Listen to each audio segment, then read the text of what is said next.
Bueno, buenos días, bienvenidas todas, bienvenidos todos a esta sesión de políticas y movimientos sociales en la interculturalidad del Centro de Investigaciones y Estudios Transmodernos y el Frente Popular Francisco Villa. Vamos a dar comienzo, ya se irán integrando los demás miembros. En esta ocasión, con mucho gusto, vamos a presentar a la ponente del día, que es la doctora Edna Ovalle. Ella es doctora en historia y entre muchas otras cosas ha trabajado la historia del movimiento obrero de Monterrey, ¿no? Y ha tenido una larga trayectoria académica en la UAM y en la Fundación de la Universidad Intercultural Indígena de Michoacán y en distintos espacios. En su vida social, política, pues muy tempranamente participó en el movimiento armado, tuvo unos años de exilio en Cuba, ¿no? Y ha dedicado muchos años de su vida al apoyo al movimiento para los presos y desaparecidos políticos, ¿no? Y en esta ocasión nos ha generosamente brindado un tiempo para compartir en la trayectoria de este seminario sobre la insurgencia armada socialista en México, que ya en la discusión, pues quienes son de otros países, de otras latitudes, ya ampliaremos al ámbito de cada situación. Tenemos aquí gente de Ecuador, tenemos gente de Chile, ¿no? A ver si se conectan, de Guatemala, y los compañeros y compañeras de México. Entonces, pues sin más, le cedo la palabra a la doctora Edna Ovalle, ¿no? Para su participación, ¿no? Adelante, Edna, bienvenida. Bueno, ¿me están escuchando? Perfectamente. Sí, muy bien. Bueno, buenos días a todos. ¿Qué estamos escuchando? Ajá. Buenos días. Buenos días desde Ecuador. Agradezco la invitación al doctor Reigadas. Y bueno, yo le comentaba que no es exactamente mi tema a desarrollar o que he desarrollado a lo largo de muchos años, pero que esta exposición pues me iba a servir para sistematizar algunos datos que tengo presentes y además pues analizar algunas cosas, digamos, en una visión global de la problemática de la insurgencia armada socialista. Y bueno, quiero especificar que yo lo voy a abordar desde México, o sea, en México específicamente, porque si de por sí analizar este proceso de insurgencia en México es complicado, pues imagínense tratar de dar una visión a nivel continental, pues sí está muy, muy difícil. No dudo que en algún momento, cuando los estudios vayan avanzando, pues se pueda hacer, pero por lo pronto sí creo que es muy arriesgado. Claro, uno puede decir generalidades, pero me parece que no, pues que no es lo más adecuado. Bueno, pues vamos a iniciar el tema. Primero hablando de su importancia. ¿Por qué es importante estudiar este proceso de insurgencia armada? ¿Sí? Y ahorita les voy a explicar por qué no puse la guerrilla mexicana. ¿Sí? Bueno, me parece que es importante estudiar este tema porque se trata de un fenómeno social que ha sido recurrente a nivel latinoamericano. Por ejemplo, el profesor Pablo Pozzi, profesor argentino que participó también en la guerrilla y que es historiador, nos dice que efectivamente se trata de un fenómeno histórico continental. Si bien ha existido, digamos, los levantamientos armados y organizaciones armadas en países de Europa, en Japón, en Alemania, en Italia, en Indonesia, etcétera, algunos países asiáticos, sobre todo ha sido en América Latina, en donde ha sido un fenómeno recurrente a lo largo de la historia y que se ha desarrollado con mayor fuerza a lo largo de todo el continente, ¿sí? Este proceso pues ha tenido gran permanencia en el tiempo y lo más interesante es que a pesar de nuestras grandes diferencias en cuanto a geografía, en cuanto a composición poblacional, etcétera, pues esto ha sido un fenómeno que ha continuado y que se ha expresado con mayor fuerza en América Latina. Entonces, estamos trabajando un tema importante por su relevancia, por su permanencia y sobre todo por las consecuencias que ha tenido en la conformación de nuestros países latinoamericanos. Se trata de un fenómeno complejo que es bastante heterogéneo.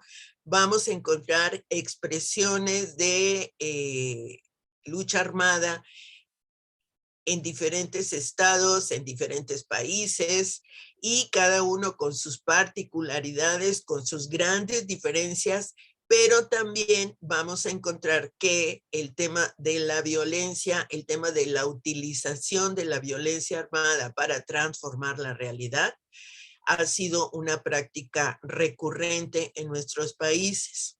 Y también, pues muchas veces ha sido la expresión de la inconformidad de los movimientos sociales que al ser reprimidos, al no ser escuchados en sus demandas, pues han desembocado en la formación de grupos de autodefensa, en la formación de guerrillas y en la formación hasta de ejércitos que pues han luchado por la transformación social. Entonces se trata de un fenómeno importante que hay que estudiarlo con toda la metodología más adecuada y con, digamos, todas las posibilidades de tener fuentes que nos permitan estudiar el fenómeno a fondo. Bueno, a partir de los años 60 del siglo XX, la violencia estructural que viven las poblaciones latinoamericanas generó una contraviolencia.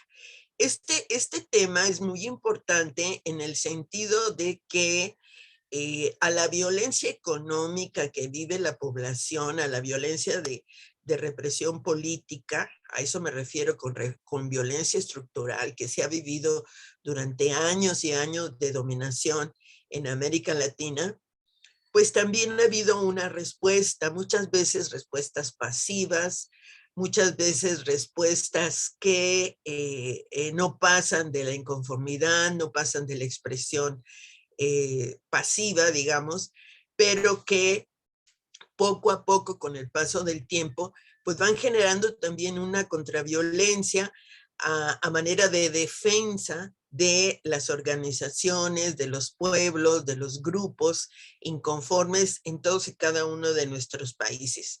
Y en este sentido, pues la violencia que se utiliza desde abajo, la violencia que se organiza desde abajo, pues define una actitud protagónica, una actitud que va más allá de la actitud pasiva de la población. En este sentido, bueno, pues sí hay que ver el tema de la insurrección, el tema de los levantamientos, el tema de la insurgencia armada, como una acción protagónica de la población y en particular de los grupos organizados en la defensa de ciertas demandas y en el logro de ciertos objetivos que ahorita vamos a ver. En este sentido, tanto los movimientos sociales y las organizaciones políticas latinoamericanas, que vamos a ver más adelante, utilizaron la violencia como transformador de la realidad social. Es decir, muchas veces la violencia es algo inherente a nuestras vidas, desgraciadamente no es algo deseable, desgraciadamente no es algo, digamos, siempre positivo, pero pues en ocasiones no ha habido más opción que utilizar esta violencia como transformador de la realidad social. En este sentido, bueno, pues hay todo un estudio relacionado con la violencia política que utiliza el Estado hacia las demandas de la población y los grupos de la población inconformes, pero también hay estudios en relación a cómo los grupos inconformes se organizan para enfrentar esta violencia. Bueno, ¿de qué vamos a hablar en esta presentación? Bueno, vamos a hablar de la acción que emprendieron más de 30 organizaciones político-militares en México a partir de 1960. Estas organizaciones, por diferentes motivos, declararon la guerra contra el Estado mexicano y buscaron instaurar el socialismo en México entre sus principales objetivos. ¿Sí? Aquí en estas 30 organizaciones, bueno, ahorita las vamos a ver, hay bastantes discrepancias. Por ejemplo, hay un libro de un represor que habla como de 50 grupos. Hay investigadores que hablan de 40 grupos, etcétera, etcétera. Eso no está claro y pues revisando el tema, me quise basar en los primeros trabajos que se hicieron, en particular el de Laura Castellanos, que hizo un trabajo en donde nos habla de 30 organizaciones político-militares, ¿sí? Entonces, el número es bastante variable, pero bueno, tomémoslo con pinzas. Decía aquí que estas organizaciones, por diferentes motivos, declararon la guerra. Muchas organizaciones, antes de ser guerrilla o antes de utilizar la guerrilla como forma de lucha, fueron movimientos sociales y al ser reprimidos, sus dirigentes optaron, ¿sí? Al verse perseguidos, optaron por la lucha guerrillera.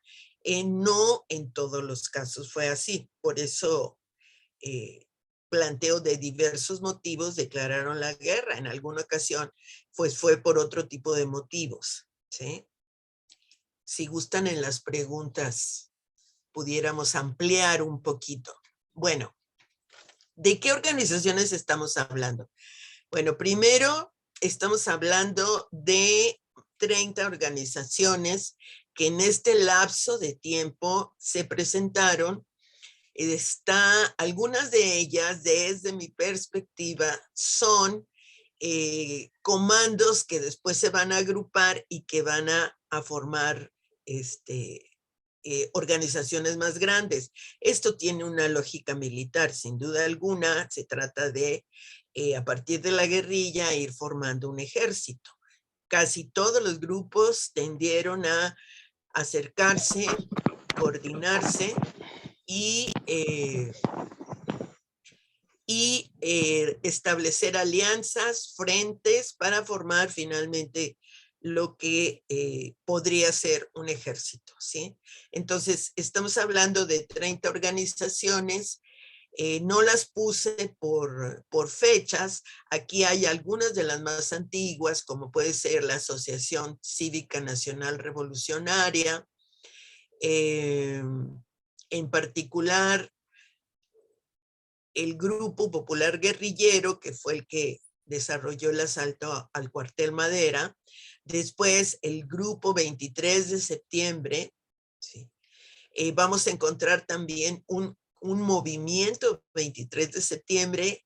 Todos estos, en particular el Grupo Popular Guerrillero y el Grupo 23 de septiembre y el Movimiento 23 de septiembre, se van a desarrollar en el estado norteño de Chihuahua, en México, ¿sí? Vamos a encontrar, por ejemplo, Laura Castellanos, aquí está la referencia, ubica Lacandones como una organización, pero los lacandones posteriormente van a formar parte de la Liga Comunista 23 de septiembre. También vamos a encontrar el Movimiento de Acción Revolucionaria, que es un movimiento que se fundó en Moscú y que recibió entrenamiento en Corea. Vamos a encontrar aquí en particular a las fuerzas, ¿dónde está? Ejército de Liberación Unido de América, que es la organización del Güero Medrano, que ellos recibieron entrenamiento en China, ¿sí? Y vamos a encontrar también a, por ejemplo, a los vikingos o a los enfermos que posteriormente se van a unir para integrarse al movimiento 23 de septiembre. Entonces, es una gran variedad de organizaciones, todos tienen una estructura digamos, compartimentada, todos tienen objetivos muy definidos y casi todos estos grupos tienen manifiestos en donde inician su actividad. Muchos de estos manifiestos pues no se conocen actualmente, vamos a ver por qué razones, pero casi todos tienen planteamientos muy definidos en cuanto a sus objetivos, en cuanto a las fuerzas que consideran fundamentales para impulsar la revolución y en cuanto al tipo de actividades que van a desarrollar. Les pediría que al final me hicieran las preguntas y podremos abundar un poquito más en lo que yo conozco en relación a estos grupos, porque por supuesto se trata una historia en construcción. Por supuesto todas las historias están en construcción, ¿verdad? Pero en particular este tipo de historias tiene problemas específicos para reconstruir la historia de estos grupos y de estas organizaciones político-militares. En primer lugar, estamos hablando de organizaciones que fueron clandestinas por la esencia misma de su trabajo frente a la represión del Estado, pues era necesario desarrollar la clandestinidad. La clandestinidad, pues, es algo necesario. Muchas veces no se conocían los militantes entre sí y era necesario compartimentar la información, es decir, solamente los militantes conocían una pequeña parte de la información porque por cuestiones de seguridad era necesario por si eran detenidos por la policía, torturados, etcétera.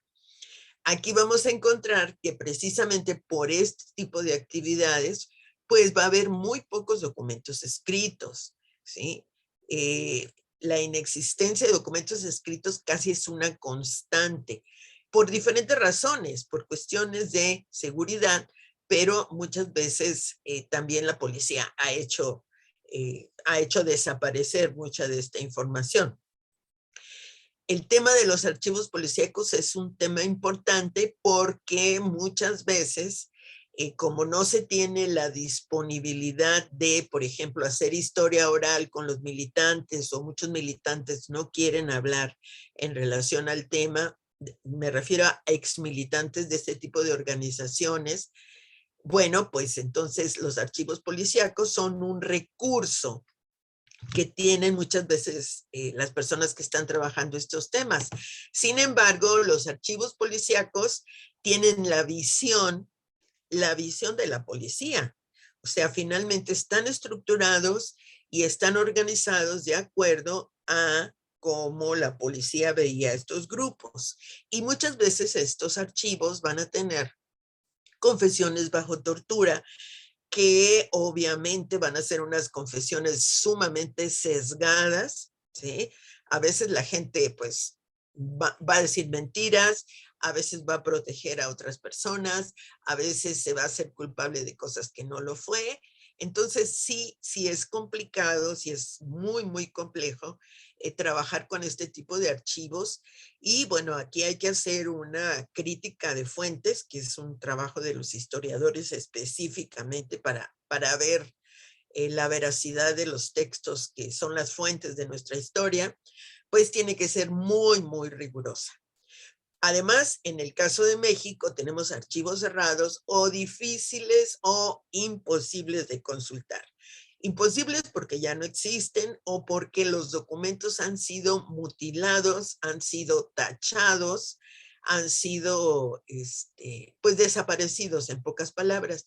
Y archivos que existen pero que no se permite el acceso al público o hay un acceso muy, muy restringido. Entonces, esos son los grandes problemas para poder estudiar este tipo de organizaciones. Sin embargo, bueno, avanza el tema. Bueno, aquí quise poner esta pregunta porque hasta en trabajos de tipo académico nos encontramos que se identifica a las organizaciones político-militares con la guerrilla y no se deja muy claro la conceptualización de qué es una organización político-militar y qué es una guerrilla. Para mí, desde mi perspectiva, y creo que hablando con la verdad, pues no necesariamente las organizaciones político-militares son o se identifican o son lo mismo que una guerrilla. La guerrilla es una estrategia militar muy, muy, muy antigua que se utiliza cuando el oponente se encuentra en condiciones de inferioridad militar, ¿sí? Bueno, hay gente que dice que los indígenas, cuando llegaron los españoles, utilizaron la guerra de guerrillas, ¿sí? Hace 5 siglos. Entonces, o sea, esa es una estrategia de tipo militar. La guerrilla tiende a actuar, hostigar y desaparecer frente al enemigo en un proceso de acumulación de fuerzas. Esa es una estrategia. Esta estrategia permite hostigar, permite afectar al enemigo, utilizar el tema de la sorpresa, ¿sí? Y no desgastarse. Entonces, es una fase de la guerra. Entonces, la guerrilla es una estrategia, es una forma de lucha contra un oponente. Por lo general, la guerrilla tiende a aglutinarse hasta formar un ejército para desarrollar digamos, un enfrentamiento cada vez más formal, digamos, y así generar un ejército y desarrollar pues una guerra de posiciones, etcétera, ¿no?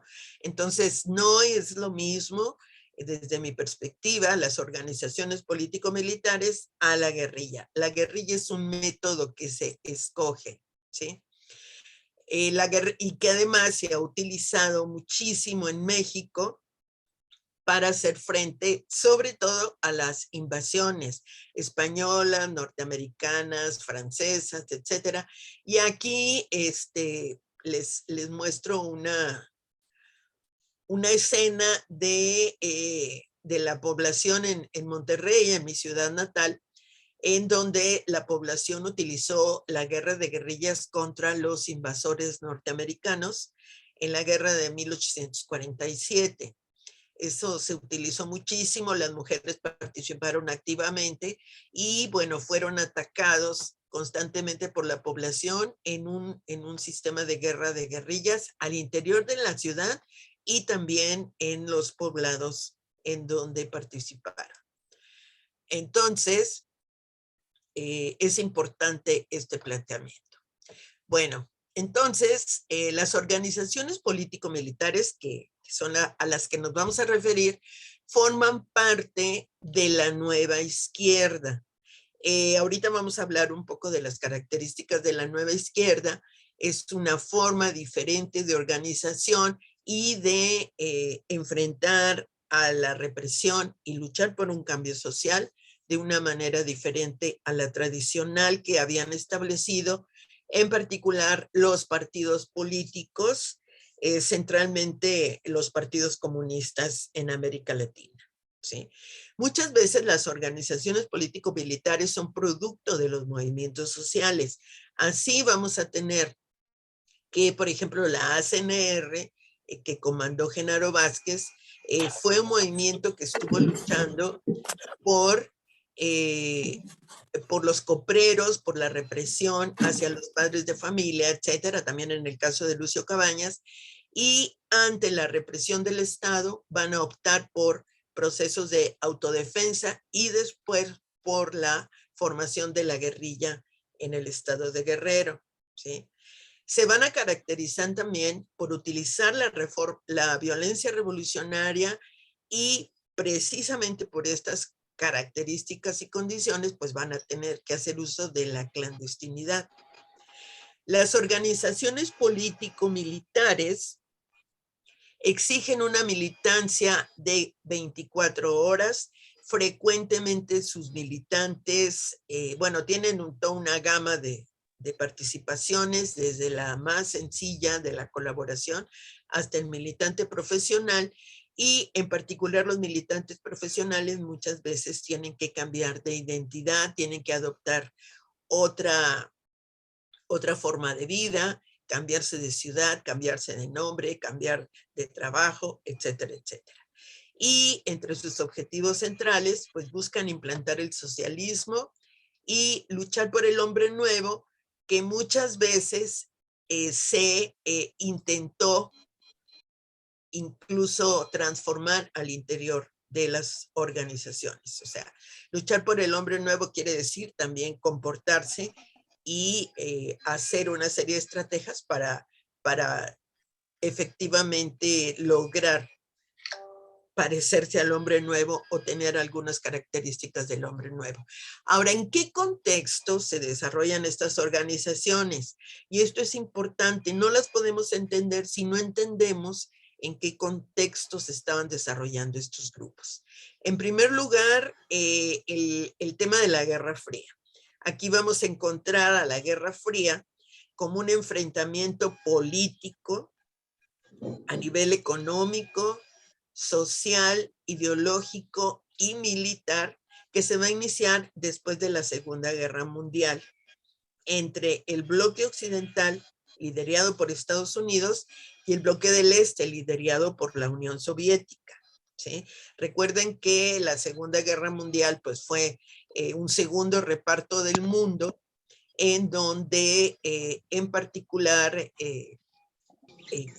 Alemania, hay un micrófono abierto, escucho por aquí una respiración, ¿sí? Listo. Si lo cierras, Casiel, por favor. Listo. ¿Sí? Bueno, entonces vamos a encontrar con que en particular en América Latina vamos a tener una particularidad forma de enfrentar la Guerra Fría. Vamos a tener a nuestro gran vecino del norte, Estados Unidos, pues con una actitud muy beligerante hacia el control y dominación de los estados de América Latina, y por supuesto cualquier injerencia de la Unión Soviética o cercanía, inclusive a veces hasta comercial, de la Unión Soviética y después China, pues va a tener serios problemas. Va a ser una guerra no declarada que se va a manifestar de diferentes maneras en todos y cada uno de los países de América Latina. Entonces, eso va a traer como consecuencia, pues, que en los años 50 se van a desarrollar. La guerra terminó en 1945, la Segunda Guerra. Ya en los años 50, al firmarse los pactos de amistad entre Stalin, que comandaba la Unión Soviética, y Mao, pues vamos a tener una gran fuerza de dos grandes potencias, no como las conocemos ahora, pero sí grandes y muy importantes potencias contra el bloque de Estados Unidos. Aquí vamos a tener el inicio de la Guerra de Corea, y después vamos a tener en 1954 ya el inicio de la Guerra de Argelia y algunas guerras de liberación, cuando Mao Zedong es el presidente de la República Popular China. Entonces vamos a encontrar que cada uno de estos bloques se va a desarrollar al máximo posible, y vamos a tener, por ejemplo, el acercamiento entre los diferentes países ligados a la Unión Soviética a través del Pacto de Varsovia, y por supuesto, pues las fuerzas que están en contra del fortalecimiento de la Unión Soviética. También en América Latina van a tener una actividad muy fuerte a través de la Confederación Anticomunista Iberoamericana para la Defensa Continental. Es un nombre muy largo. Al interior de Estados Unidos va a haber una lucha muy interesante, que es la de Martin Luther King con contra la segregación racial en Estados Unidos y la lucha por los derechos de los pobladores negros. Esta es una lucha que va a continuar, va a iniciar de forma pacífica, pero posteriormente va a tener algunas expresiones de tipo violento, como el surgimiento de las panteras negras, las boinas cafés, etcétera, etcétera, ¿sí? En Estados Unidos va a haber una gran movilización en relación a este tema a lo largo de los años posteriores. En 1953 va a concluir la Guerra de Corea, se van a desmovilizar algunas tropas que Estados Unidos tenía ahí y bueno, va a terminar con la división de la península de Corea en dos partes, ¿sí? También vamos a tener el importantísimo inicio de la Revolución Cubana con el asalto al cuartel Moncada en Santiago de Cuba, encabezado por Fidel Castro. Este asalto al cuartel Moncada va a ser algo, un enfrentamiento que muy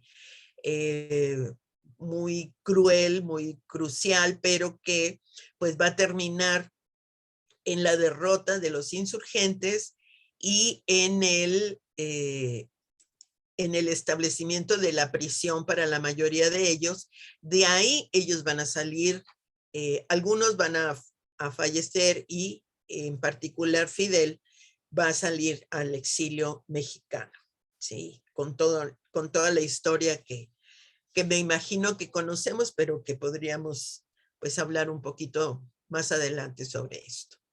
Ahora, con esto vamos a empezar lo que nosotros conocemos como la nueva izquierda, porque el inicio de la Revolución Cubana, ¿sí? Cuando regresan a Cuba, que salen de México, vamos a encontrar que la manera de actuación de los cubanos va a ser cuestionar la ortodoxia marxista-leninista. Van a poner en duda una serie de planteamientos que eran pues algo establecido a nivel mundial, digamos, en la lucha contra el capitalismo, y en particular lo que pusieron en duda fue que la revolución se podría hacer sin la necesidad de un partido.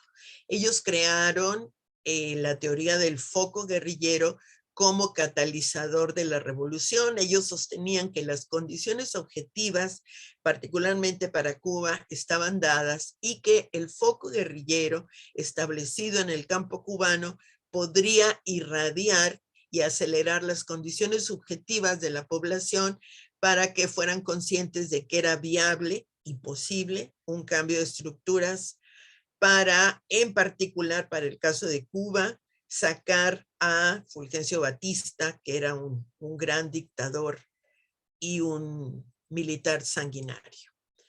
Entonces, aquí con la Revolución Cubana vamos a tener la destacada participación del Che Guevara, de Ernesto Guevara, cuya acción y pensamiento humanista va a impactar profundamente a todos los militantes de la nueva izquierda, no solamente creo que en América Latina, sino a nivel mundial. En particular, el tema de la guerra de guerrillas va a ser desarrollada por él y en particular, desde el punto de vista humanista, este concepto del hombre nuevo va a ser un tema recurrente en las organizaciones político-militares, por lo menos en México, hasta donde conocemos, ¿sí? Otro aspecto muy importante que va a influir de manera directa en la lucha de estas organizaciones va a ser la resistencia del pueblo vietnamita y además la resistencia del pueblo norteamericano que va a participar en la guerra de Vietnam.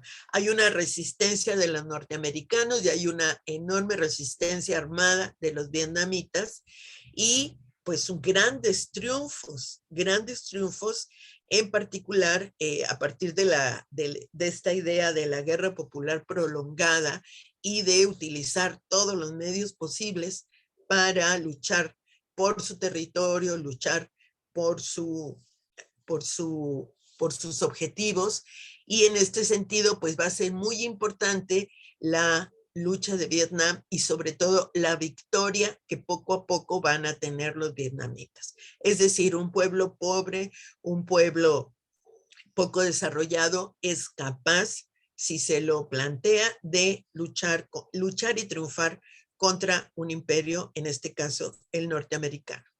Entonces, todos estos, por supuesto, bueno, había más temas, pero son para mí, desde mi perspectiva, son los temas más importantes que van a generar una discusión de la nueva izquierda.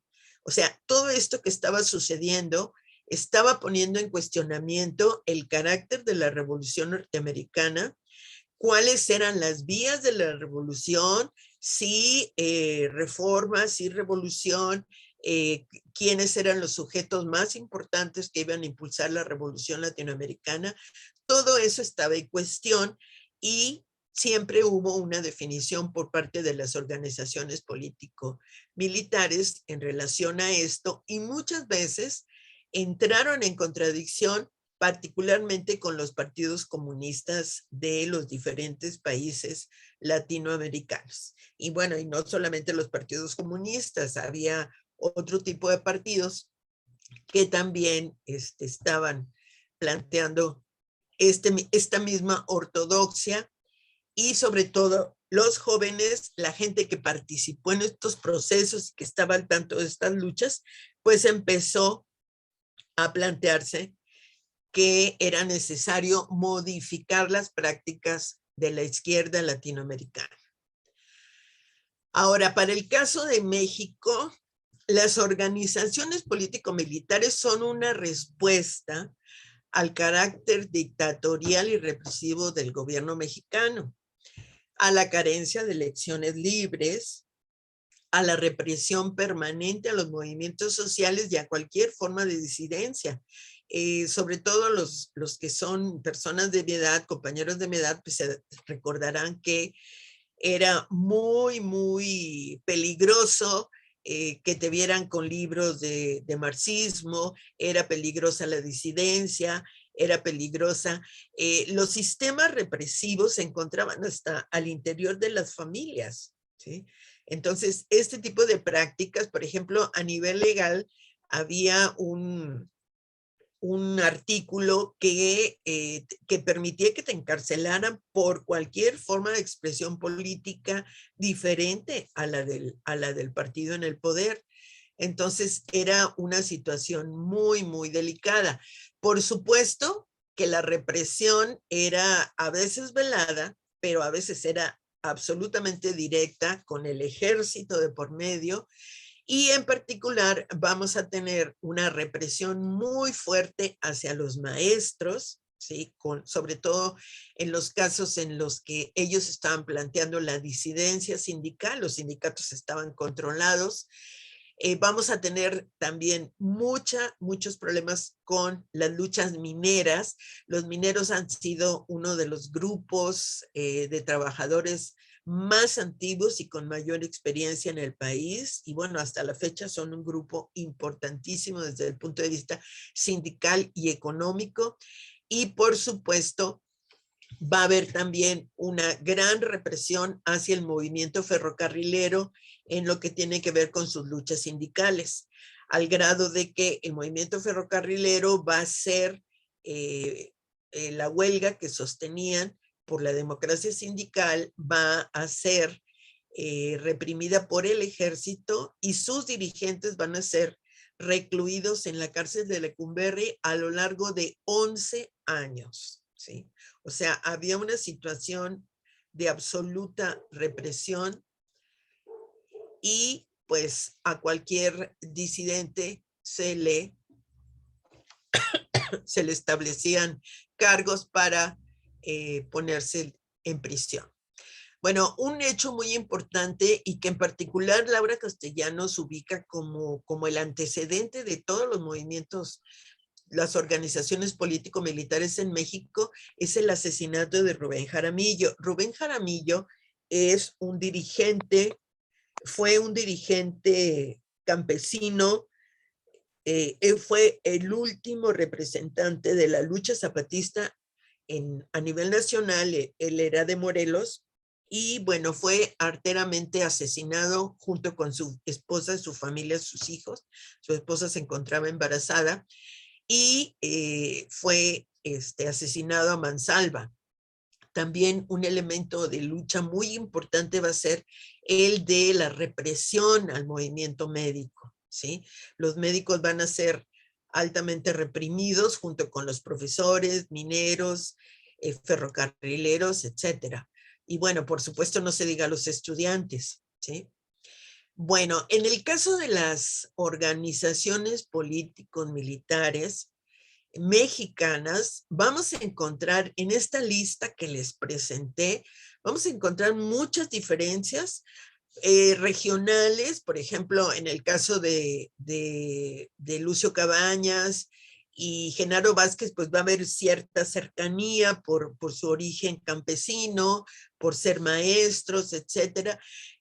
Pero vamos a encontrar también diferencias y vamos a encontrar similitudes, no solamente en cuanto a la composición de sus militantes, sino también en cuanto a su táctica y estrategia, ¿sí?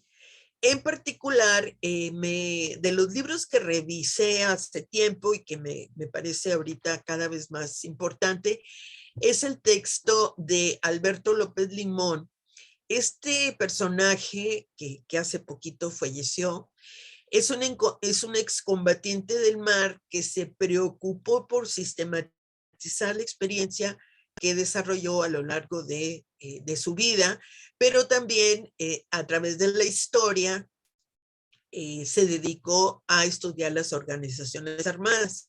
Él como militante, como exmilitante, pues tenía un conocimiento bastante cercano.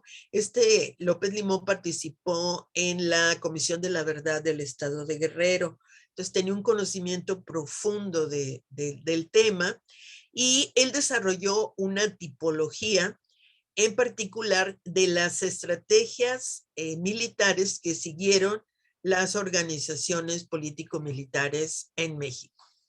Bueno, él ubica 3 estrategias. Primero, la estrategia foquista, que su principal representante es el Grupo Popular Guerrillero, y en donde se plantea que un pequeño núcleo armado puede ser el catalizador y el conductor del descontento social hasta lograr incorporar a la población a una lucha en donde se desarrolle la guerra de movimientos.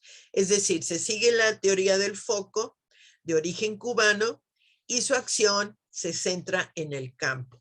Efectivamente, esto es uno de los planteamientos centrales de el Grupo Popular Guerrillero que realizó, que fue la primera guerrilla del siglo socialista del siglo XX en México, y en 1965 realizó el asalto al cuartel Madera en Chihuahua y bueno, fueron severamente reprimidos, pero su trascendencia pues va mucho más allá de la represión que recibieron.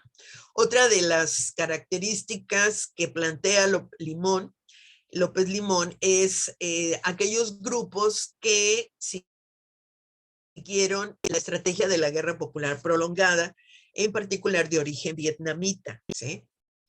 Él ejemplifica estos grupos como el más importante de todos es el Partido de los Pobres, que busca la implantación en la zona rural y urbana con el objeto de desarrollar una larga campaña de desgaste para acercar y asfixiar a los centros de poder.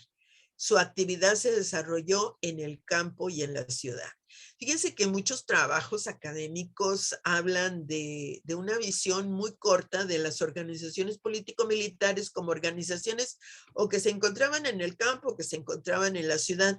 No, las organizaciones político-militar, sobre todo las más grandes, plantearon siempre un desarrollo tanto en el campo como en la ciudad.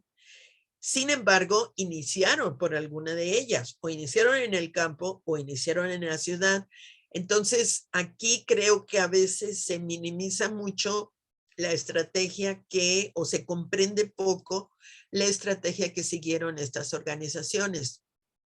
Y bueno, vamos a tener el planteamiento de la insurreccionista, cuyo representante central va a ser la Liga Comunista 23 de septiembre, y se trata de una concepción que se desarrolla centralmente en las ciudades. Estas organizaciones tratan de lograr la participación de grandes conglomerados para asaltar el poder, sean masas obreras, masas estudiantiles, masas campesinos, etcétera. Su principal actividad fue urbana, pero también últimamente se está trabajando en particular con el desarrollo que tuvo la Liga Comunista 23 de septiembre en el campo mexicano, ya sea en Sonora, Sinaloa, Durango y Oaxaca, ¿sí? Porque también se desarrollaron actividades campesinas por parte de la Liga Comunista 23 de septiembre, ¿sí? Entonces, esa es una tipología desde el punto de vista militar de las organizaciones. Por lo general, las organizaciones político-militares tuvieron como sujeto revolucionario a los trabajadores y a los campesinos, y sus aliados van a ser la pequeña burguesía. Las grandes organizaciones como el Partido de los Pobres, la Asociación Cívica Nacional Revolucionaria y el Movimiento de Acción Revolucionaria, la Liga Comunista y las Fuerzas de Liberación Nacional se plantearon desde el principio actuar en el campo y en la ciudad. Algunas iniciaron en el campo o algunas van a iniciar en la ciudad, pero su objetivo es trabajar de manera paralela en el campo y en la ciudad, de manera coordinada. Como les comentaba, muchas organizaciones político-militares, sobre todo las del área rural, primero fueron movimientos amplios que fueron reprimidos y que sus dirigentes se organizaron y pasaron a una fase de autodefensa armada y después ya a una fase de ofensiva a través de la formación de la guerrilla que hostigó al ejército mexicano. Bueno, las organizaciones político-militares mexicanas se nutrieron de hombres y mujeres, y aquí puse 21% porque más o menos todas las organizaciones tuvieron la participación de mujeres, sobre todo la Liga Comunista 23 de septiembre, y hasta ahorita el dato que se tiene es que si vemos la totalidad de los militantes que se conocen, encontramos que el 21% eran mujeres. Estos hombres y mujeres van a ser de origen campesino, maestros, estudiantes, profesionistas y en mucho menor medida obreros y sindicalistas, ¿sí?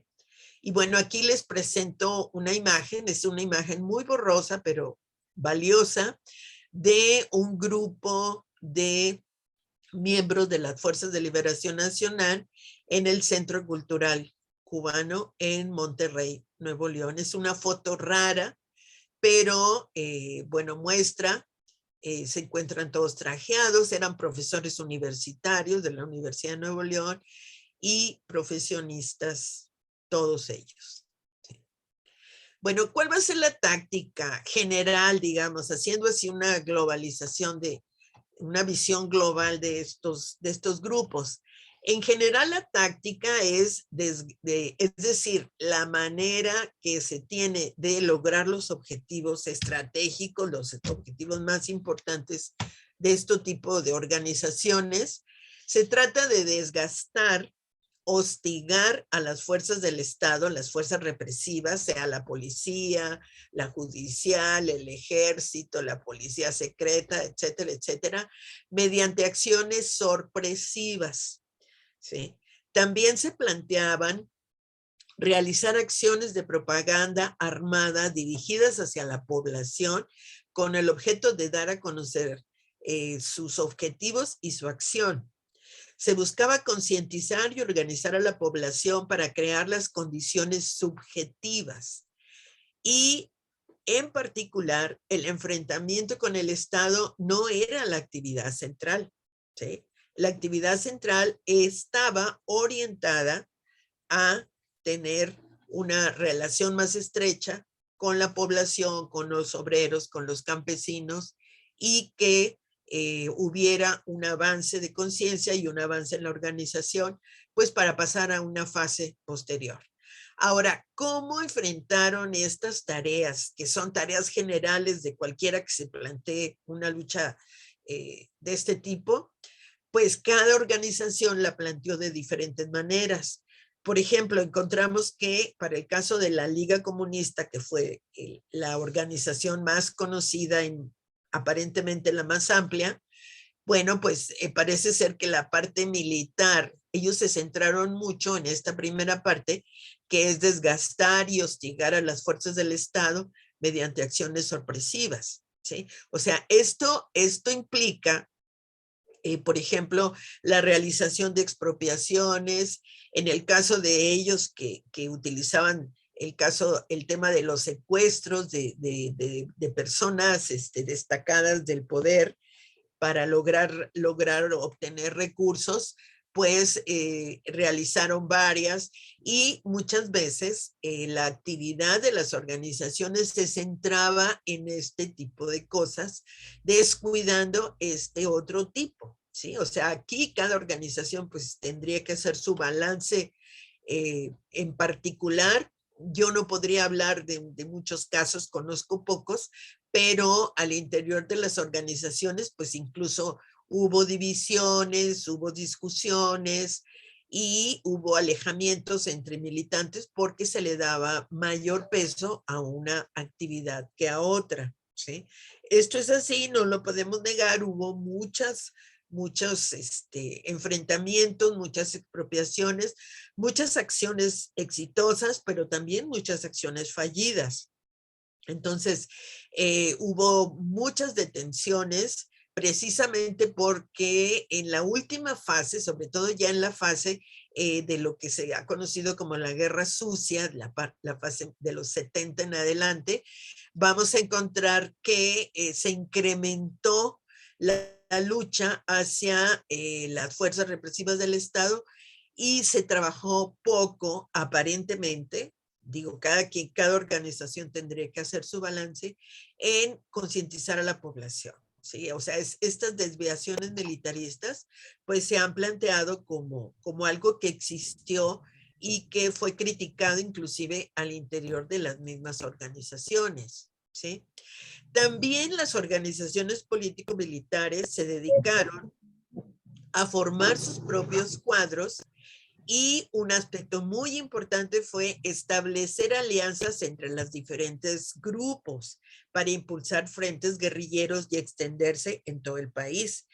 Aquí vamos a ver, por eso vemos de repente organizaciones muy grandes, porque la tendencia siempre era acercarse a los otros grupos para realizar acciones, coordinarse, hacer actividades juntas. Y bueno, aquí les puse un pequeño recorte de periódico en donde sale que hay escuelas de guerrillas por toda la República.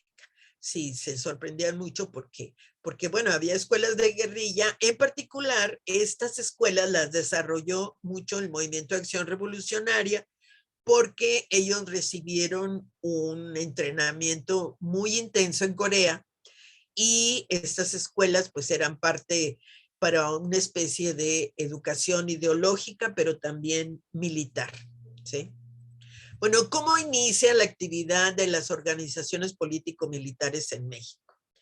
Primero, la primera actividad pública va a ser el asalto al cuartel Madero en Chihuahua por el grupo. Bueno. Por favor. Hola. Listo. Adelante, Edna. Perdón. Bueno, va a ser el inicio del el asalto al cuartel Madera en Chihuahua por el Grupo Popular dirigido por Arturo Gómez.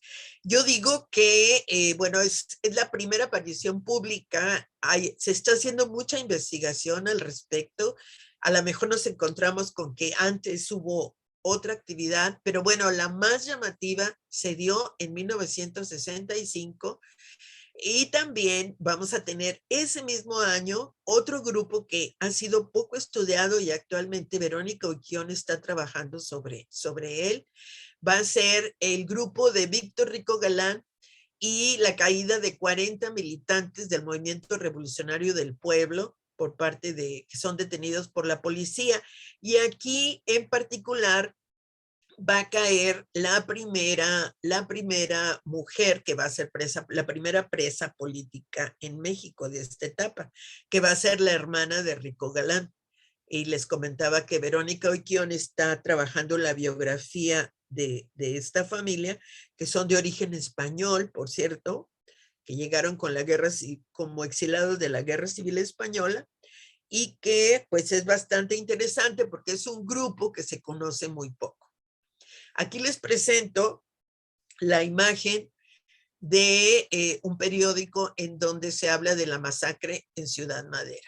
Efectivamente fue una masacre, los guerrilleros no tomaron en cuenta que había una gran cantidad de soldados en el cuartel y bueno, fueron poco a poco aniquilados ellos y de una manera muy brutal fueron asesinados y enterrados en la fosa común en la ciudad de Madera. ¿Sí? Bueno, vamos a tener grandes organizaciones con muchos militantes. Vamos a tener a la Asociación Cívica Nacional Revolucionaria. No podría darles un número de militantes porque no se sabe, muchas cosas aún están perdidas. Mucha gente no quiere hablar sobre el tema por la represión que sufrieron, en particular en el campo. Tanto los miembros de la CNR como del Partido de los Pobres que se fundan en 1967, pues van a ser muy golpeados, van a ser desaparecidas familias completas, poblados completos van a ser hostigados por el ejército y por el aislamiento, pues muchas cosas no se van a conocer. Por supuesto que los medios de comunicación estaban absolutamente cooptados. También van a tener muchos militantes los miembros del Movimiento de Acción Revolucionaria, que también se fundó en 1967 en Moscú. Ellos van a tener grandes caídas por la policía. La primera caída va a ser como de 20 militantes, la segunda de 24, etcétera, y van a tener una gran cantidad de miembros, pero pues van a tener que reestructurarse internamente precisamente por esas grandes caídas que tuvieron. En algún momento caen hasta miembros de la dirección, ¿sí? Otro de los grupos más importantes va a ser la Liga Comunista 23 de septiembre, que a pesar de las primeras caídas importantes y de haber sido asesinados y desaparecidos sus principales miembros, van a poder reestructurarse e incluso van a fusionarse con otros grupos como es el MAR. Hay un grupo que se llama Liga Comunista 23 de septiembre MAR, ¿sí? Van a fusionarse y van a trabajar juntos en diferentes actividades. También las fuerzas revolucionarias armadas del pueblo que van a nuclear sobre todo a militantes de la zona de Guadalajara y del occidente, van a reunir diferentes grupos, diferentes comandos y pues ya van a pasar prácticamente a una fase más de una actividad más intensa. ¿Sí? En particular, el FRAP va a desarrollar algunos secuestros famosos, como es el secuestro del cónsul norteamericano, por el cual van a pedir la salida de 30 presos políticos de todo el país hacia Cuba. ¿Sí?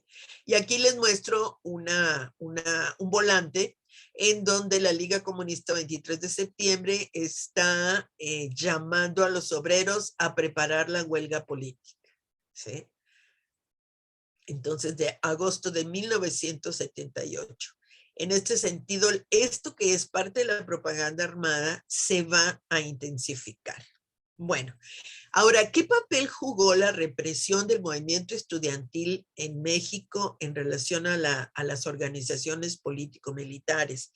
Fíjense que en algunos trabajos, no me atrevería a decir que muchos, en algunos trabajos se ubican como el inicio de la lucha armada en México después del 2 de octubre, cuando no es así. Las organizaciones, si nosotros vemos las fechas de las fundaciones, la primera acción es en el 65 y después las organizaciones llegan, o los miembros de las organizaciones fundadores van a establecer una serie de discusiones para formar ya en el 67 las grandes organizaciones que van a actuar a lo largo de los años 70. Entonces, sí, el 2 de octubre y la represión del Estado va a ser posterior a la acción, al inicio de las actividades de estas organizaciones, ¿sí? Ahora, va a jugar un papel importante la represión del movimiento estudiantil, porque finalmente se va a comprobar el carácter genocida del Estado mexicano y muchos estudiantes van a ver en la lucha armada la posibilidad de dar una respuesta al gobierno mexicano, ¿sí? Y también, pues, se llega a la conciencia de que todas las vías están cerradas y que es imposible la lucha democrática en este país.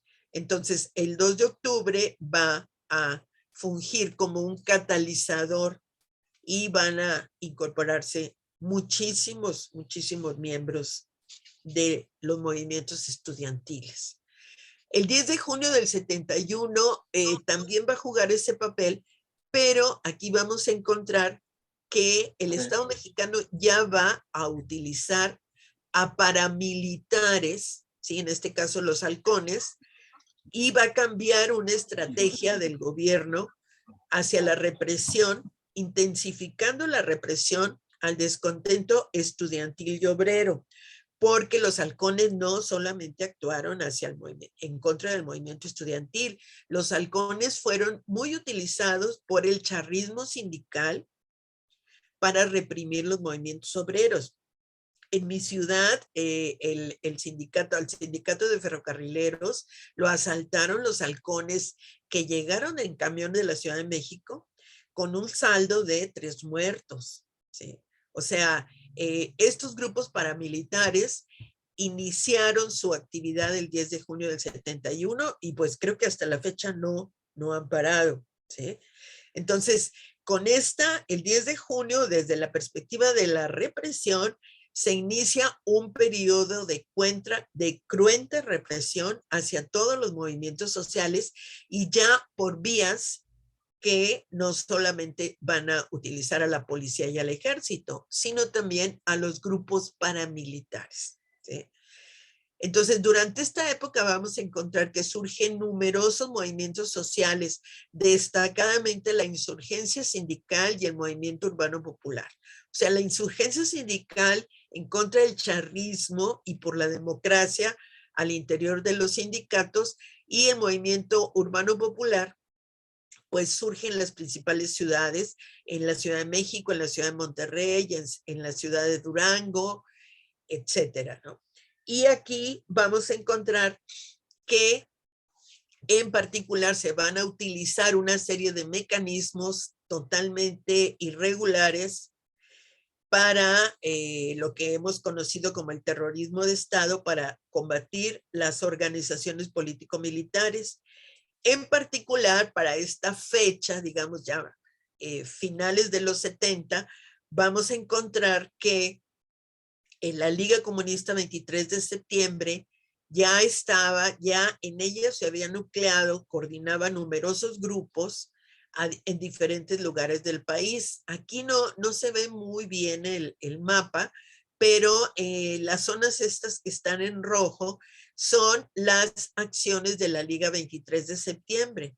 ¿Sí? Vamos a encontrar es en el rojo más fuerte, vamos a encontrar que se van a desarrollar sobre todo en esta zona que le llamaban ellos el cuadrilátero de oro, se van a desarrollar en la parte de Durango, Monterrey, Tamaulipas, el occidente, el sur del país también, y también vamos a encontrar las influencias del Partido de los Pobres. Los 30 años de mi hermana. Ajá. Y vamos a ver una pequeña influencia. O sea, en este sentido, pues la actividad de la Liga Comunista 23 va a ser la más intensa porque, por supuesto, que todos los grupos se orientaban a nuclearse. Mandando besos con el cubreboca puesto. Hola. Continúe. Sí, ¿Casiel? Ajá. Bueno, aquí vamos a ver que va a haber una represión muy, muy intensa. Vamos a ver una campaña muy intensa de descrédito, de acusaciones, etcétera. Incluso los periódicos van a publicar cadáveres, van a publicar una serie de cosas. Y bueno, vamos a encontrar que vamos a tener numerosos presos políticos, vamos a tener numerosas mujeres presas y ni siquiera en las prisiones van a estar con seguridad los presos. Ese es todo un tema porque durante la Guerra Sucia a los presos frecuentemente se les sacaba, ¿sí? Se les hostigaba, ni siquiera al interior de la cárcel se encontraban presos. Entonces se encontraban seguros. Entonces, esa parte es muy, muy destacada y muchos estudios han desarrollado esta parte de la represión hacia la guerrilla. A mí me parece que necesitamos como que sí destacar la represión, pero también destacar los planteamientos de estas organizaciones, su forma de acción, a qué obedecen, qué fue lo que lograron y finalmente pues hacer un balance entre lo que se hizo y en lo que se logró. Bueno, aquí tenemos un llamado de madera, que fue un órgano de la Liga Comunista 23 de septiembre, y tenemos la foto, una foto de los 30 guerrilleros que salieron a Cuba en mayo de 1973. ¿Sí? Finalmente, en 1978, ante los embates de la actividad de las organizaciones, de lo que quedó de las organizaciones, bueno, vamos a tener la reforma política que va a ser una salida a la crisis económica y de legitimidad del sistema y a las luchas del pueblo mexicano, entre ellas la de las organizaciones político-militares. Acuérdense que lo que más les preocupaba al gobierno era que se unieran las luchas, ¿sí? Que confluyeran la insurgencia sindical con las organizaciones político-militares, las luchas de los solicitantes de vivienda, la lucha de las mujeres, etcétera, etcétera.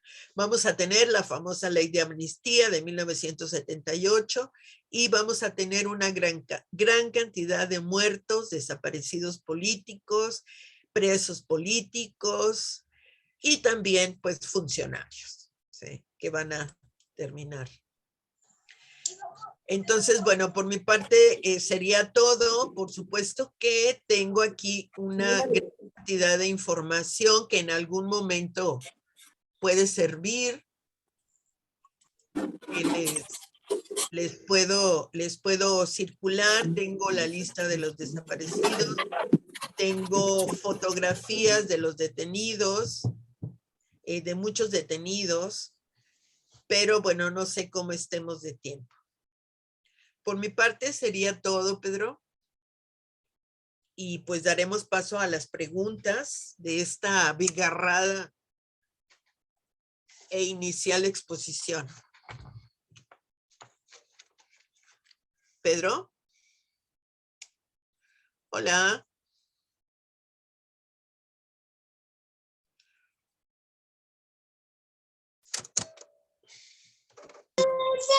Ok, ¿ya se me escucha?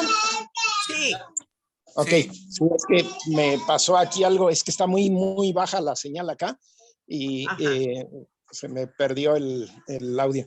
Ok, muchas gracias Edna por la exposición, excelente. Yo sé que además, digamos, tus temas centrales ahora no son estos, ¿no? Pero creo que ha sido muy útil, muy ilustrativa en el trayecto de la parte histórica del seminario, en contraste, digamos, con lo inmediato anterior y quedó muy bien marcados los puntos, ¿no? Y normalmente aquí lo que hacemos es ¿Cómo? lo que hacemos es intercambiar. Opiniones.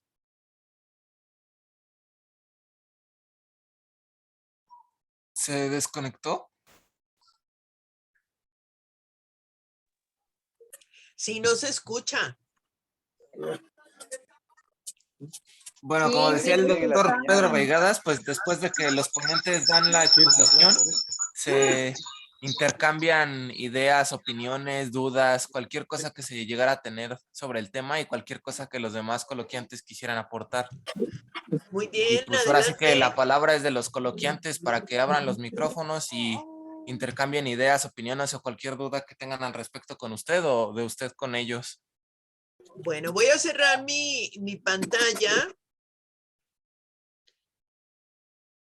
Ok, por cualquier cosa, por favor, de alguna manera tomen el mando y la palabra y va interactuando Edna porque algo anda aquí medio mal con mi señal. No, Sí. adelante con la palabra, por favor, y Edna va contestando. Vamos a cerrar a las 10, entonces adelante.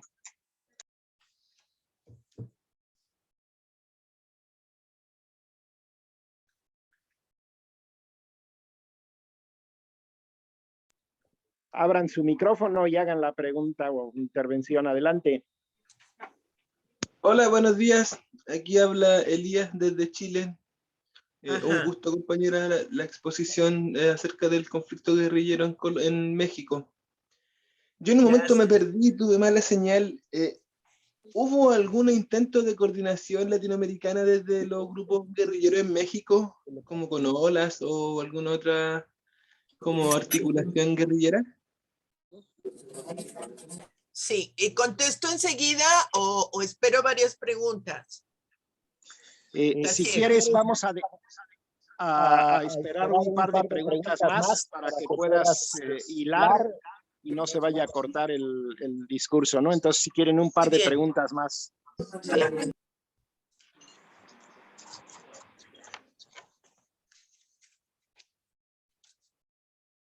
Adelante con la palabra.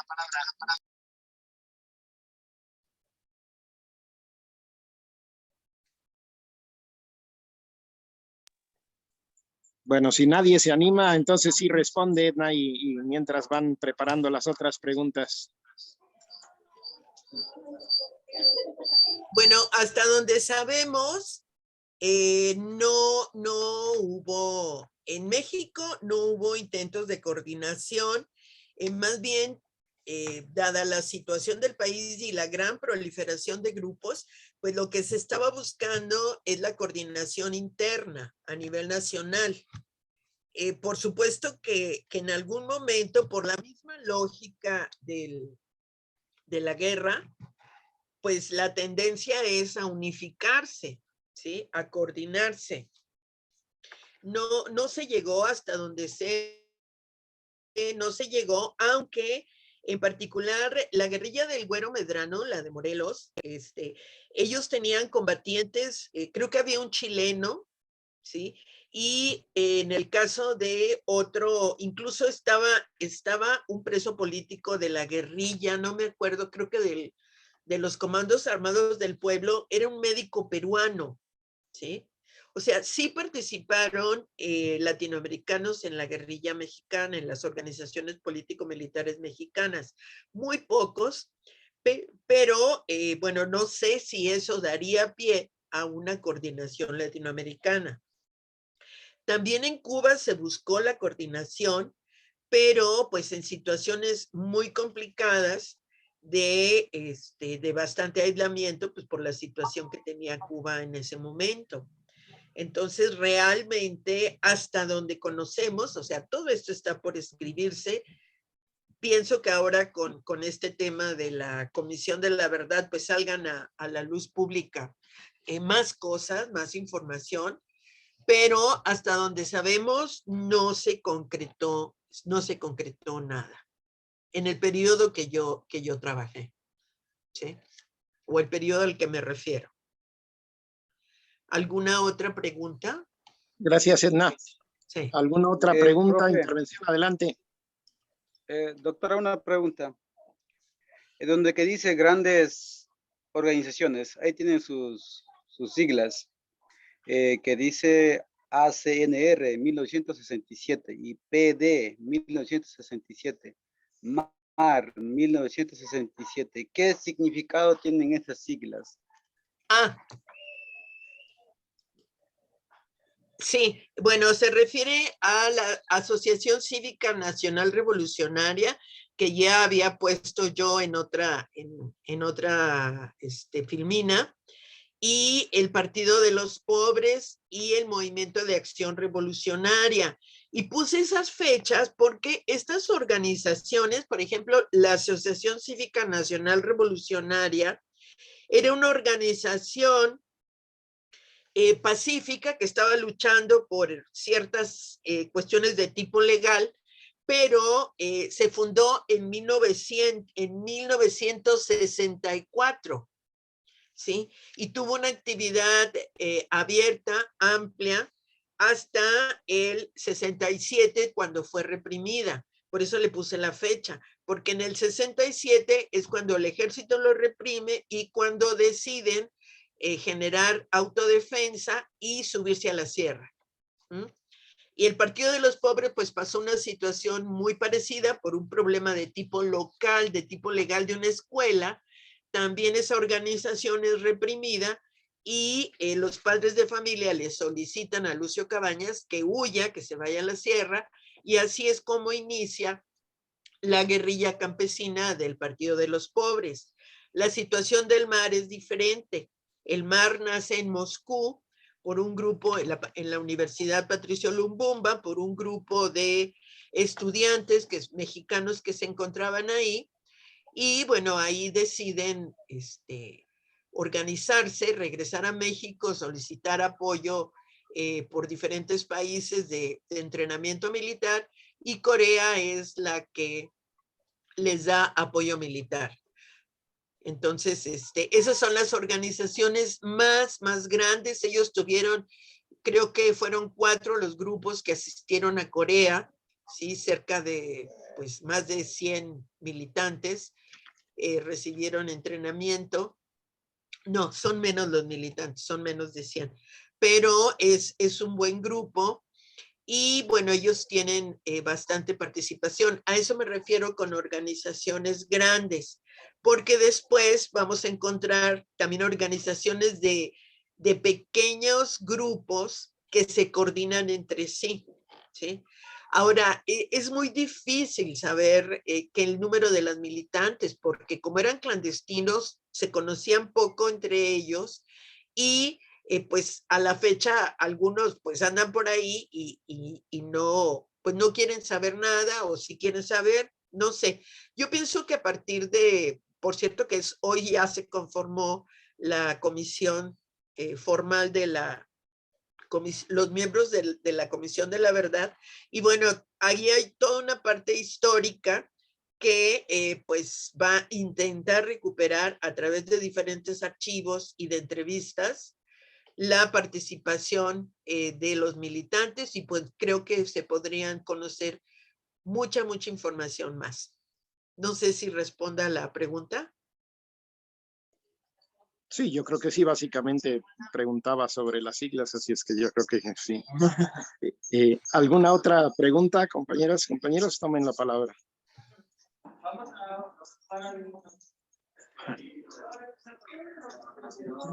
Ándenles, anímense. Yo tengo una. Bueno, aquí hay una. Ok, adelante. Y ahorita acá Octavio tiene una. Adelante. Buenos días, Pedro. Edita, cordiales saludos desde Ecuador. Una pregunta, ¿qué posibilidades tendríamos? eh, bueno, todas las nacionalidades estamos en pie de lucha en defensa de nuestros territorios y de todos los recursos. Entonces, ¿qué posibilidades habría de tener acercamientos directos con grupos sociales, de seguir haciendo esfuerzos? Entonces, darnos algunas experiencias vividas ya con los compañeros que están más, que han luchado en México. Entonces, tener acercamientos directos.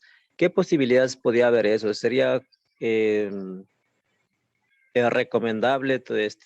Gracias. Okay, creo que eso me atañe más a mí un poquito. Mira, ahora que vamos en fin de diciembre para allá, Ecuador, estamos viendo con Hugo la posibilidad de que algunos compañeros puedan acompañarnos, ¿no? Y dialogar, ¿no? En el proceso allá, en este mes y el que viene vamos a ver que se pueda realizar, ojalá sí, y que sea un primer puente y ya después con lo que platiquemos y el contacto ya ustedes van ampliando la red por ustedes mismas, por ustedes mismos, ¿no?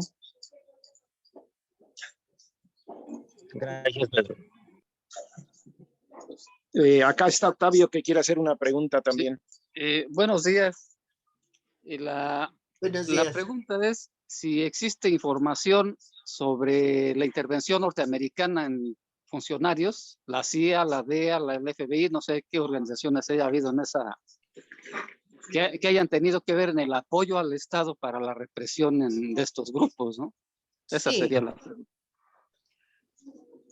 Sí, bueno, de hecho se conoce, incluso es bastante pública, la participación de Luis Echeverría como informante de la CIA. Ha sido frecuentemente mencionado, incluso hasta creo que le han publicado ahí sus credenciales y demás. O sea, había una intervención absolutamente directa por parte de Estados Unidos, ¿sí? Tanto en el asesoramiento, el asesoramiento militar en esta famosa escuela militar de Estados Unidos, ¿sí? La Escuela de las Américas. Esa era una asesoría directa al ejército mexicano que participó en Guerrero, ¿sí? Entonces, reprimiendo los movimientos sociales. Y bueno, pues qué mayor ejemplo que el presidente de la República era miembro de la CIA, ¿sí? Ok, gracias. Eso era. Sí. Yo ahí quisiera nada más completar un poco esa respuesta porque hace poco estuve haciendo investigación y gran parte de las deudas externas que tienen hoy en día los países latinoamericanos vienen justamente de lo que se pactó en el Plan Cóndor y en todas estas surgen. Todavía se está pagando, todavía estamos bajo esa dominación, por decirlo. Gracias. Sí. Sí, así es. Ese es a nivel económico.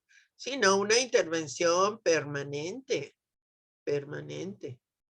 Uh-huh. ¿Alguna otra intervención o comentario? ¿Alguna pregunta?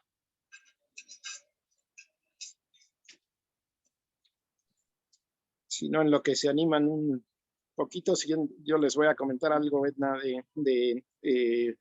como detalles, digamos, más sencillos, pero creo interesantes ahí en la experiencia de ir a contacto con estos procesos, ¿no? Sí. En el caso de el Guerrero, ¿no? A mí me tocó estar un año yendo y viniendo, visitando tanto a personas que habían estado presas como a integrantes del movimiento, incluida la esposa de Genaro y la mamá de Lucio Cabañas, ¿no? Y en ese proceso, bueno, uno ve que el Partido de los Pobres realmente sí logró un arraigo muy, muy profundo en la población de su región. Y algunas cosas anecdóticas que yo pude averiguar, pero muy profundas, muy interesantes, porque el Partido de los Pobres estuvo en un momento planeando su expansión hacia otros estados vecinos, ¿no? Pero justamente, digamos, la oleada en contra del movimiento del Partido de los Pobres llegó en esos momentos y hubo cosas hasta coyunturales que a veces pues sí tienen significado porque cambian la ruta posible de los escenarios, ¿no?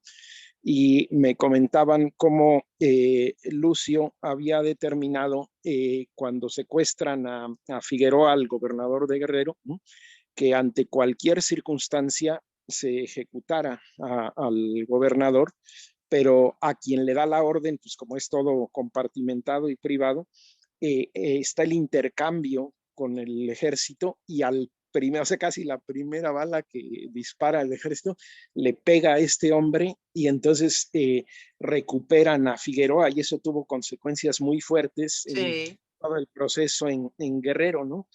Y otra cuestión muy fuerte como de las historias de vida es que estuve yo en el Otatal en donde asesinan, pues es un asesinato, no es ni siquiera un combate, eran unos cuantos, no me acuerdo si 3, 4 que quedan en la hondonada en el Otatal, cuando todo el ejército rodea las colinas, ¿no? Pero en esa historia pues tuvo que escapar, digamos, Lucio, y adquirió amibas porque tuvo que tomar agua de los charcos, ¿no? Y ya realmente cuando el 2 de diciembre está ese combate, él ya está prácticamente condenado porque estaba muy enfermo, las amibas probablemente habían llegado ya al cerebro, ¿no? Y fue una cosa muy, muy fuerte, ¿no? Muy trágica, pero a mí me impresionó mucho todo el arraigo que tenía en las comunidades, por supuesto en su familia, ¿no? Y procesos también muy interesantes como puntuales, porque cuando le dicen a Lucio de las escuelas, los familiares, ¿no?, que vayan que ya se vaya a la sierra, ¿no? En realidad el inicio de eso es tan absurdo y muestra tanto como los límites del Estado mexicano y el agotamiento total del cardenismo y de la revolución en esos momentos, porque lo que pedían era honradez, ¿no? Porque la dirección de esa escuela pedía dinero para una escoba, ¿no? Pero lo pedía prácticamente cada semana, ¿no?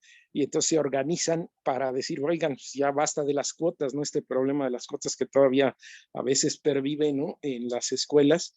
Y de ese pequeño problema es que nace toda la problemática, claro, con todo el trasfondo y todo lo que explicas, ¿no?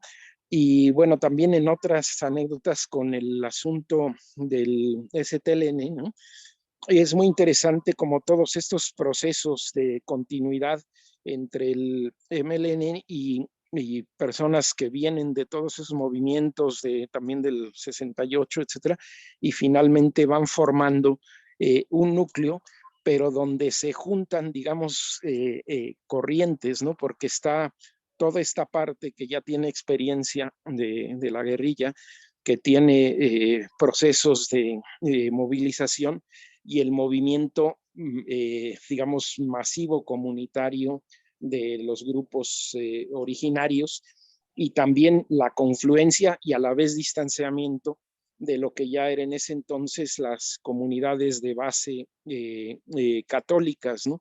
Que hace que el EZ sea un movimiento tan peculiar, ¿no? Tan fuerte, con tanto impacto, ¿no? Entonces creo que es bien interesante, como muchas historias muy pequeñas, ¿no? Pero que en esas microhistorias creo que a veces se teje una parte importante de toda la consecuencia final y el alcance que tienen los procesos sociales, no sé.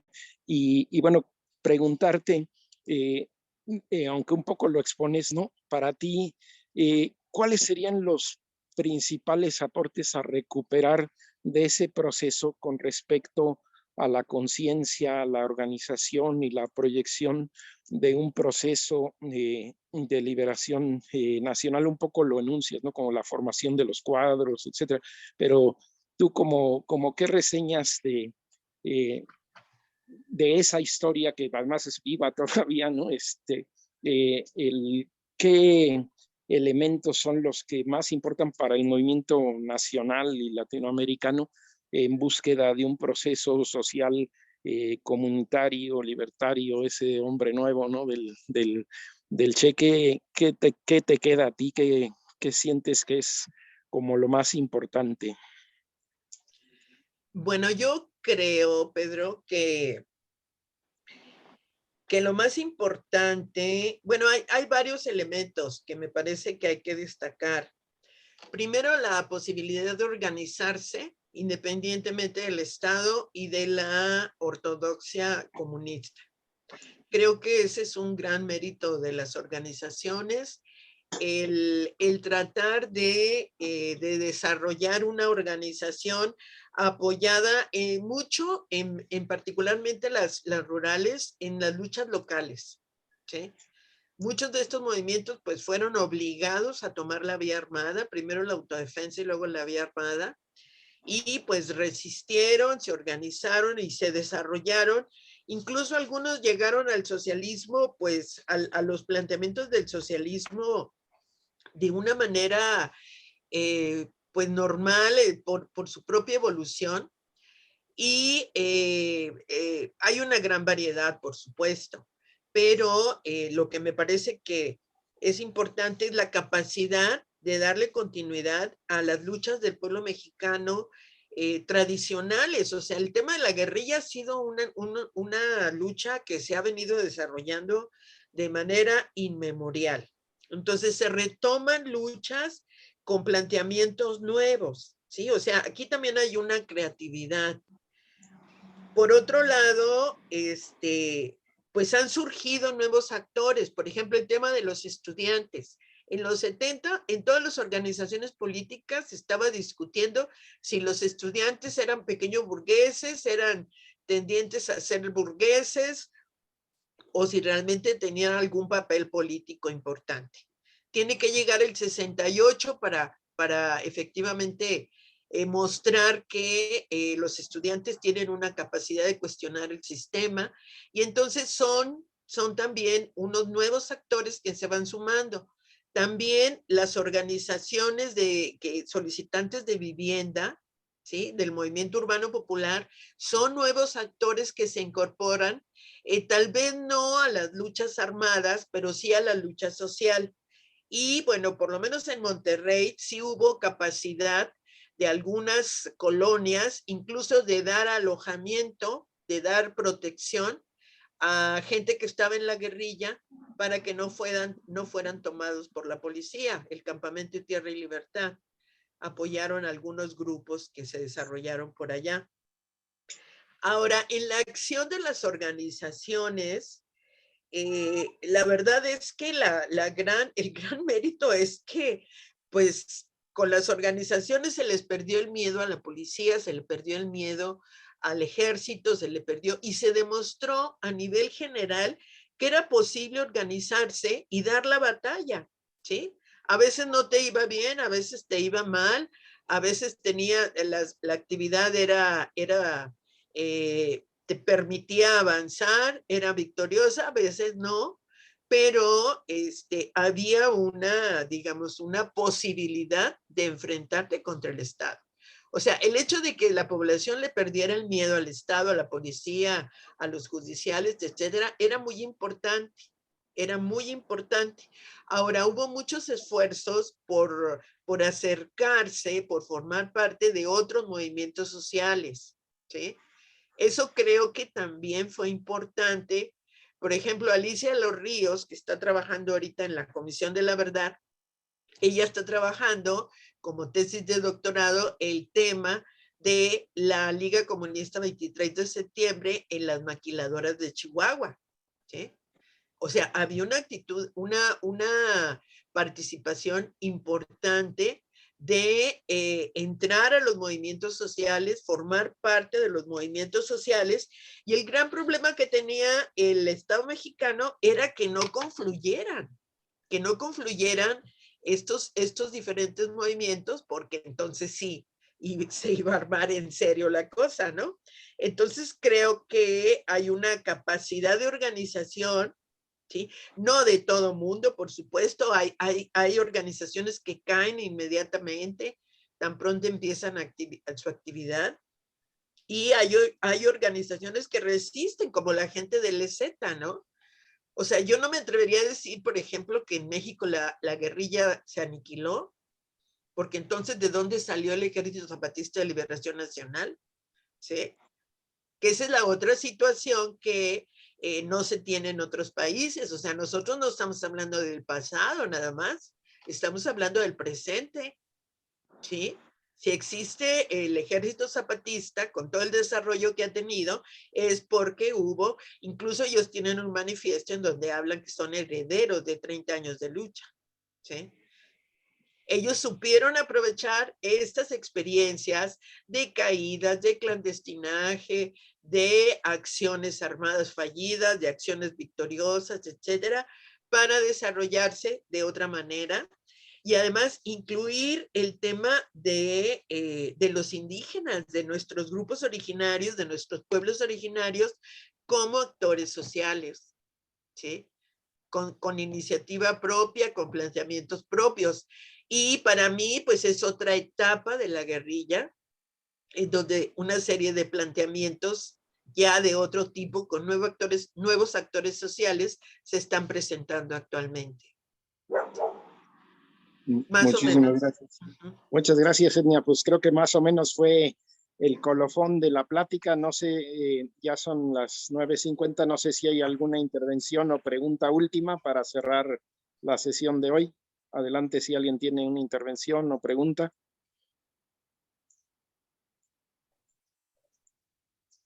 ¿Nadie se anima? Bueno, pues si nadie se anima, yo creo que tu intervención fue un muy buen cierre, y de todas maneras recuerden que tenemos la discusión colectiva más entre coloquiantes el día lunes para seguir bordando sobre el tema entre los participantes del trabajo, ¿sí? Entonces, pues mil gracias, Edna. Gracias, saludos a todos, un gusto. Hasta saludos luego. A Gustavo, que hasta estén muy luego. bien. Saludos a todas, todos. Chao. Gracias, doctor. Gracias, doctora. Nos vemos el día lunes. Nos vemos el lunes.